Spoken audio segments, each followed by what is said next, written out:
everybody. Welcome back to Objection Psychology, where the only thing on trial is how much we understand the human mind. I'm your host, Lazaro, and today we're going to be turning our focus to a group of the legal system that our legal system has historically struggled to handle, and that's going to be juveniles. I'll pose a question. When a 15-year-old commits a violent crime, how should the law respond? Should we treat them like adults? Or are we ignoring everything psychology and neuroscience have told us over the decades and centuries about growing minds? Let's get right into it. Like in other episodes, I'll divvy this one up into 5 segments, and we're going to be going into the intricacies of this relationship between are kids criminals or are they just developing brains? With that being said, let's get into our first segment, and that's going to be the teenage brain and the science behind it. So in a courtroom, intent and culpability are everything, but the teenage brain, it's still under construction throughout this process. Specifically, the prefrontal cortex, which is a region responsible for decision making, impulse control, and understanding consequences, isn't fully developed until the mid-20s, in which, as most would say, that is probably a little bit well into adulthood. Meanwhile, the limbic system, which governs emotions and rewards, is fully online. That means that teens are wired for risk, emotions, and instant gratification, but not necessarily for long-term thinking or inhibition. And if you've got kids yourself, you could probably relate to this. Your kids probably want that instant gratification. They probably want to do that thing right there, right then and there, and right now, no matter how long it takes, no matter what it takes, and no matter how much they really have to sacrifice, as they don't really understand these consequences, at least just yet. As developmental psychologist Laura Steinberg explains, quote, adolescents are more likely to act on impulse, misread, or misinterpret social cues and emotions, and engage in risky behavior. End quote. Their brains are, quote, like a car with good accelerator but a weak brake. End quote. If I had to say so myself, that's probably the best quote to describe it. So when a 16-year-old commits armed robbery or assaults someone, the question isn't just, what did they do? It's also, what were they neurologically capable of understanding when they did it? The science behind this is no longer just theoretical. And as I've said before, with the growing stigma of social media and sort of mental health impacting these kids and the spread of the mental health stigma, it's going to become more apparent than it ever has before. And it's already showing up in landmark Supreme Court cases. That's going to bring us into our second segment, whenever the law meets the neuroscience, and we're going to be talking about important decisions that sort of precedented what today's law says about juveniles. The first case we're going to talk about is going to be Roper versus Simmons in 2005. The court ruled it unconstitutional to impose the death penalty for crimes committed under the age of 18. The reasoning? Teenagers are less culpable due to immaturity, vulnerability, and an undeveloped character. And as Justice Kennedy wrote in this case, quote, the differences between a juvenile and adult offenders are too marked and well understood to risk allowing a youthful person to receive the death penalty. End quote. Moving on to another important case, in order to not really dwell on these cases and not lose any time, any valuable time that you may have in your day, getting right into it, the other case that sort of precedented what juveniles or and the juvenile law is like today is going to be Miller versus Alabama in 2012. In this case, the court struck down mandatory life without parole for juveniles, requiring judges to consider a juvenile's age and background. The opinion emphasized that, quote, children are constitutionally different from adults for sentencing purposes because of their lack of maturity, vulnerability to negative influences, and greater capacity for change, end quote. And I know that these may seem sort of small. we're still sort of punishing these kids, but we're not punishing them to the extent of adults. So whenever these decisions were made, these weren't just legal decisions. They were psychological victories. The court explicitly cited developmental research to argue that children are fundamentally different from adults in terms of culpability. So, although that the courts aren't necessarily protecting these children from jail per se and putting them into facilities, it is giving them a second chance almost. With that being said, even though these decisions are in place, we have to ask the question, and I'm assuming you've seen sort of the recent events that have been occurring, especially when it comes to juvenile law. And it poses a question that will sort of explain everything. Why does the system still treat some teens like adults? That it's going to take us to our third segment, where we're going to be talking about the psychological conflict of teens being able to be tried as adults. In many states, prosecutors can sort of transfer juveniles into adult court for serious crimes, sometimes as young as 13 years old. Supporters argued this protects the public and reflects the severity of the offense, but here's a psychological paradox behind that, and it's a rather interesting one. So you're saying that a child is mature enough to stand trial as an adult, but we don't let them vote, buy alcohol, or even rent a car.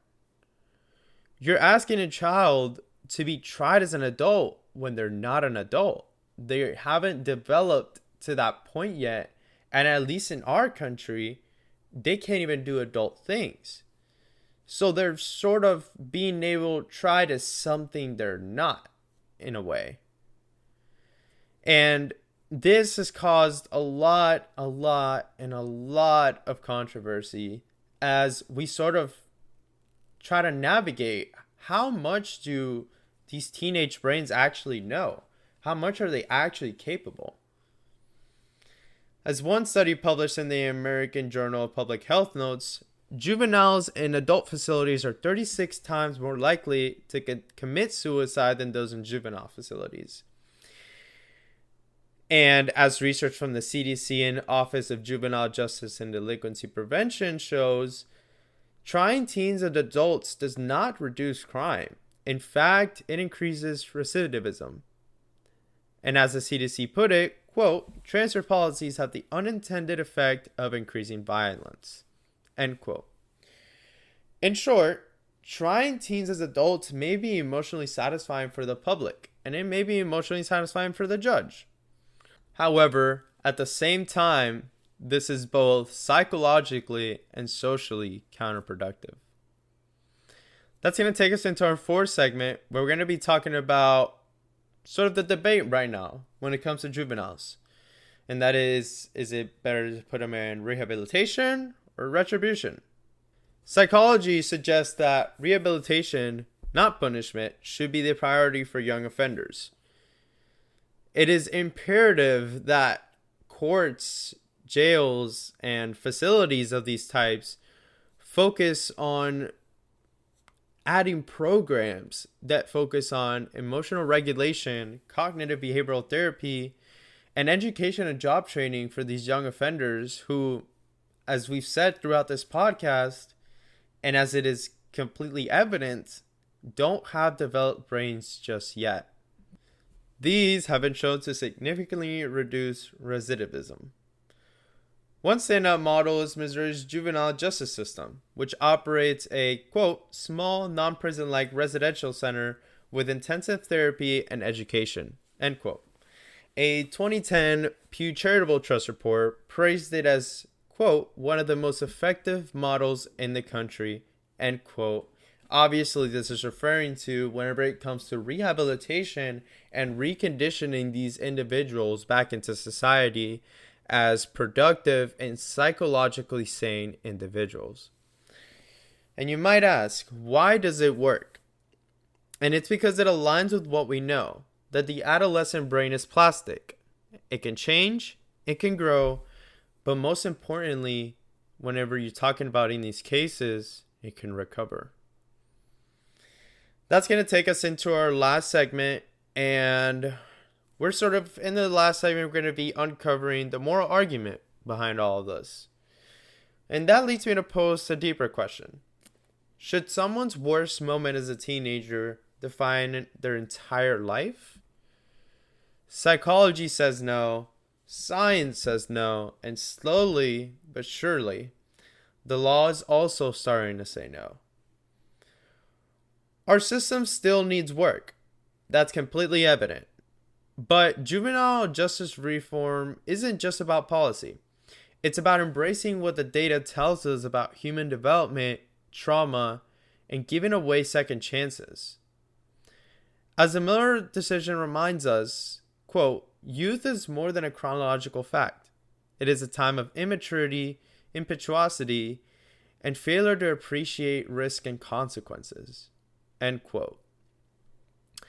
We can't build a just system on a misunderstanding of the mind. We have to keep exploring and we have to keep understanding all of these factors whenever it comes to sentencing a child and sort of putting their life in a system that they probably don't even deserve, at least yet.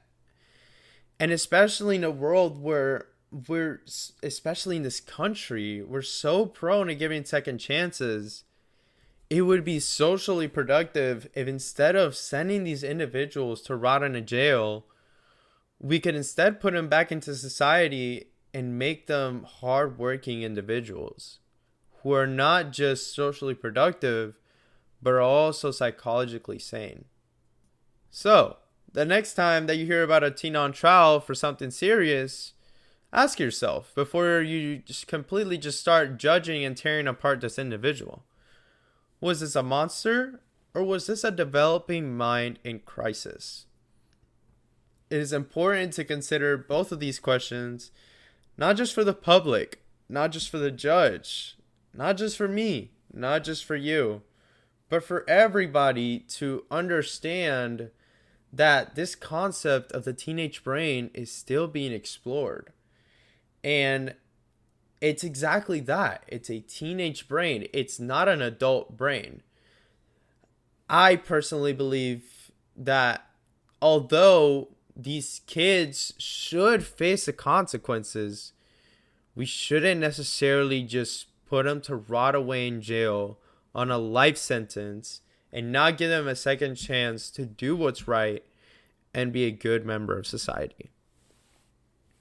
With that being said, everybody, thanks for tuning in to Objection Psychology. I apologize for not posting episodes earlier, guys. It's been a hectic 2 weeks for me, and I've tried my best, and to try to get content to you guys, but these last 2 weeks have really just been killing me. But I am glad I was able to get this episode on there tonight. With that being said, I would like to announce this podcast did indeed hit 50 downloads recently. And I would just like to extend my appreciation to all of you guys for always listening, liking, favoriting, and sharing with your friends, because I'm sure that's a really big part of growing this podcast. Not only do we have worldwide listeners, but I also have listeners all over the United States. And with that being said, if this episode did open your eyes or sparked a thought, share it with a friend. It might help them spark a thought too. With that being said, also leave a review. Leave me a 5 stars if you could. That'd be really appreciated. And as always, hit me up on my email if you got any questions or you got any suggestions for what we could do next on the podcast. That being said, everybody, until next time, stay curious, stay critical, and as always, objection sustained.